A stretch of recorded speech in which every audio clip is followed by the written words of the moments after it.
Unfortunately हमारी society में हुआ ये है कि ये एक महीना जिसमें खाने से ज़्यादा खिलाने पे जोर देना था और अपनी उस लाइफ में डिसिप्लिन को लेके आना था, भूख को कंट्रोल करना था। अनफॉर्चुनेटली अफ्तारी सहरी में हम बिल्कुल इतना खाते हैं, इतना गलत खाते हैं कि हमने वो पूरा जो रमज़ान का जो मकसद था ना, उसको प्रॉपर तरीके से हम समझ नहीं पाए कि 18 16 घंटे 15 घंटे जो भी फास्टिंग की विंडो है वो तो अल्लाह के लिए अब हम भूख प्यास बर्दाश्त कर रहे हैं। लेकिन जैसे ही अजान हुई मगरिब की, पकोड़े, समोसे, कचूरियाँ, ये सारी चीज़ें, फ्रूट चाट, उसमें भी चीनी, उसमें भी क्रीम।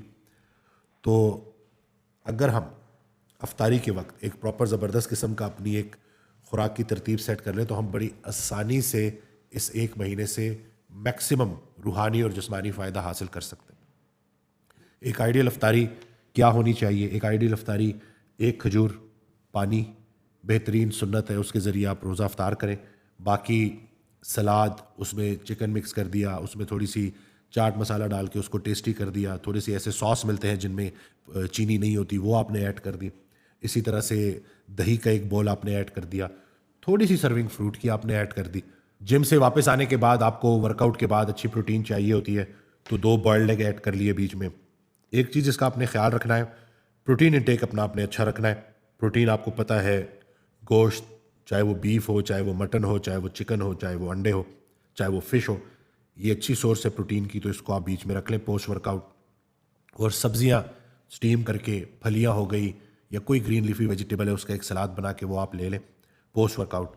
और थोड़ा सा अगर आप एक बेक पोटैटो या थोड़े से चावल भी ले लेते हैं तो बेहतरीन है, उससे थोड़े से आपको ना मसल जो पोस्ट वर्कआउट जो आपके ग्लाइकोजन डिप्लीट हुआ होता है उससे थोड़ा बहुत आपको अच्छी कार्ब्स मिल जाते हैं जो कि बॉडी पर यूटिलाइज कर लेती है और मसल भी अच्छे तरीके से रिकवर होता है।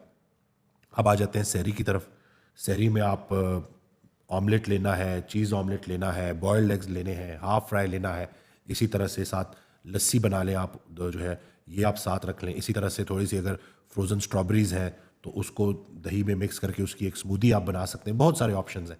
कहने का मकसद ये है कि इस रमज़ान अगर हम अपने कार्बोहाइड्रेट इंटेक पे नज़र रख लें, जो गंदा ऑयल जो हम इस्तेमाल करते हैं उस पे नज़र रख लें, सरसों का तेल, देसी घी, मक्खन, कोकोनट ऑयल, इनकी तरफ हम जाएं, तो इस एक महीने में ना सिर्फ पूरा दिन अल्लाह के लिए फास्टिंग और फिर अफ्तारी सेरी में अपने वजूद के लिए जो सही खुराक है उसका इंतखाब अगर हम कर लें तो हमारे ट्राइग्लिसराइड्स, हमारी शुगर, हमारा ब्लड प्रेशर, यूरिक एसिड, ये सारी प्रॉब्लम बड़े अच्छे तरीके से कवर हो सकती है। और सबसे बढ़कर ये जो पेट पे चर्बी है ये बड़े ज़बरदस्त तरीके से आपको कम होती हुई नज़र आएगी। और इसी को जब एक दफ़ा आपने स्टार्ट कर दिया उसको आपने आगे कंटिन्यू भी रखना है। तो ये तो हो गया सरसरी सा, मैंने आपको बता दिया कि एक आइडियल अफ्तारी सहरी और बीच में पोस्ट वर्कआउट अगर आप तरावी के बाद वर्कआउट कर रहे हैं तो उसके बाद आपने क्या मील लेना है। इसी तरह से पानी का इस्तेमाल ज़्यादा रखें, इलेक्ट्रोलाइट वाटर के ऊपर हम वीडियोस बनाते रहते हैं, पिंक सॉल्ट, सी सॉल्ट, उसको साथ ऐड रखें। और स्ट्रेंथ ट्रेनिंग की अगर हम बात करें तो बहुत ज़्यादा कोई एग्रेसिव वर्कआउट करने की ज़रूरत नहीं है। प्रॉपर स्प्लिट रखें कि जिसमें पूरे हफ्ते में ना पूरी बॉडी के मसल्स ट्रेन हो जाए। लेग को भी ट्रेन करें एक दिन, चेस्ट को ट्रेन करें, डेल्टॉइड्स को ट्रेन करें, शोल्डर्स को ट्रेन करें, आर्म्स को ट्रेन करें, बैक को ट्रेन करें। इसी तरह से 15-20 मिनट की कार्डियो आप रखें। बाकी वो जो फैट लॉस आप अचीव करना चाहते हैं वो आपकी पूरे दिन की फास्टिंग से इंसुलिन के लेवल्स नीचे आ जाएंगे, काउंटर हार्मोन्स ऊपर चले जाएंगे, एनर्जी बेहतर होती रहेगी। और उसके साथ साथ आप जो है अफ्तारी के बाद जो लो कार्ब ऑप्शंस आप ऐड करेंगे तो उससे भी आपका फ़ैट लॉस होता रहेगा। थोड़ा सा मोबाइल ऐप्स होती हैं जिसमें आप कैलोरीज को ट्रैक कर सकते हैं तो उसको भी यूज़ कर सकते हैं आप, ताकि आपको पता चले कि आप रिक्वायरमेंट से कम खा रहे हैं, कैलोरिक डेफिसिट में रिक्वायरमेंट से ज़्यादा नहीं खा रहे। बेसिक वाइटामिन में vitamin D, fish oil, magnesium, B12 ये आप ऐड कर सकते हैं। इसकी डोजेज मैं पहले भी शेयर कर चुका हूँ। 5000 IU विटामिन डी डेली या 10,000 IU every other day, 500 microgram vitamin B12 daily, magnesium 500 milligram, fish oil 1000 milligram, ये आप रख सकते हैं।